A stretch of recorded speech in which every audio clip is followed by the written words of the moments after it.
Was Jesus insane? For some of you, that may feel like a punch in the gut to even hear someone say those words. Others may be thinking that I have an axe to grind with organized religion, or you might be thinking, finally, someone said it. My name is Leslie Hare, and today I'd like to share with you some of Jesus' more incredible claims. What to do with the person of Jesus is critically important as we determine what to do with our time, skills, and ultimately the trajectory of our lives. As college students, most of us are in a formative or reformative stage of life. God, your belief in his existence or lack thereof, and what to do with the question of who Jesus was historically and spiritually can be a central and critical decision in personal development. I've personally had a relationship with Jesus and the Christian religion since I was young. I spent many years in ministry. I lived overseas. I've gotten to connect with people from over 50 different nations in the world, and they've been committed followers of Christ to spiritual seekers of all kinds from all types of faith backgrounds. Often when the historical person of Jesus comes up, people are quick to label him a good, moral teacher. C.S. Lewis famously set forth that Jesus himself did not leave this as a viable option as we consider Jesus' life and sayings. Together we'll look at the origins of Lewis' assertion, some of the more outlandish by our standards sayings of Jesus, and how Jesus' own words set up this logical dilemma. C.S. Lewis' logic here was first posited in the late 1800s and published in the book Colloquia Peripatetica. In this volume, John Duncan said what he calls the Christ trilemma. He states it this way: Christ either deceived man by conscious fraud, or he was himself deluded and self-deceived, or he was divine, end quote. In this context, John Duncan sets up C.S. Lewis' now famous passage from his book, Mere Christianity. Lewis states, quote, I'm trying here to prevent anyone saying the really foolish thing that people often say about him. I'm ready to accept Jesus as a great moral teacher, but I don't accept his claim to be God. That is the one thing we must not say. A man who was merely a man and said the sort of things Jesus said would not be a great moral teacher.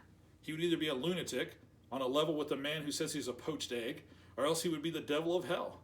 You must make your choice. Either this man was and is the Son of God, or else a madman, or something worse, end quote. You may find yourself wondering, what kind of outlandish things did Jesus say?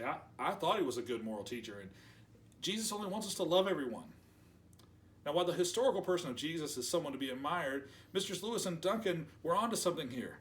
They were right that a careful reading of the Gospels could and should lead one to have to wrestle with the nature of his divinity. We turn to scriptures to see some of the more outlandish things Jesus said and claimed. Jesus said this, before Abraham was, I am. Jesus had just told a group of people that, quote, if they kept his word, they would, quote, never die, in John 8:51, the English Standard Version of the Bible. The people responded that he could not be greater than Abraham, and Abraham had died, and then this exchange took place. It's fascinating. The Jews said to him, now we know that you have a demon.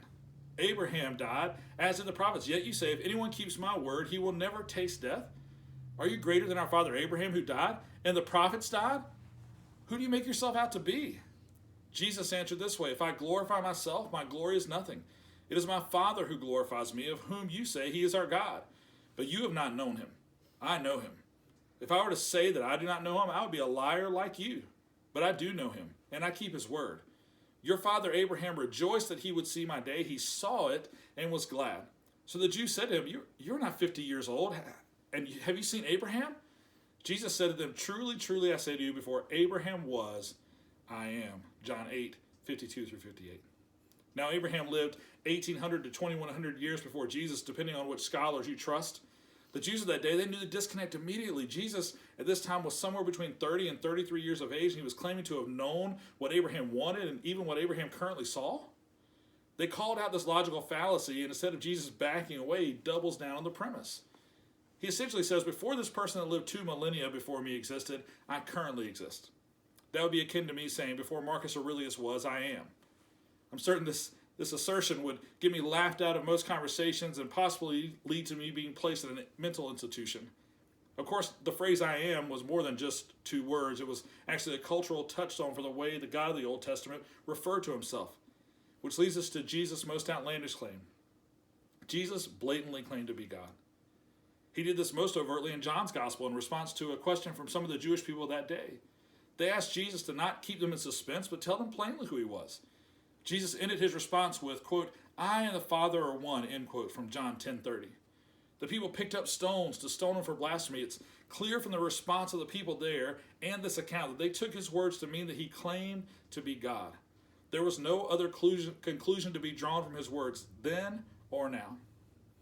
Who God is and how we relate to him has been a question since time began and continues to be a question worth pondering today. Jesus claimed to be God, and his assertion is worth investing our time and energy into discovering the truth of his claims. By any objective standard, Jesus made some outrageous statements about himself. Misters Duncan and Lewis provided a framework of analysis to help us get to the crux of the matter. Their trilemma simplified the analytical process of determining Jesus' divinity into three simple categories. Was Jesus a lunatic? Was Jesus a liar? Or was Jesus Lord? We'll give the last words to C.S. Lewis from Mere Christianity. This is how he ended the paragraph we started earlier. You can shut him up for a fool. You can spit at him and kill him as a demon. Or you can fall at his feet and call him Lord and God. But let us not come with any patronizing nonsense about being a great human teacher. He has not left that open to us. He did not intend to.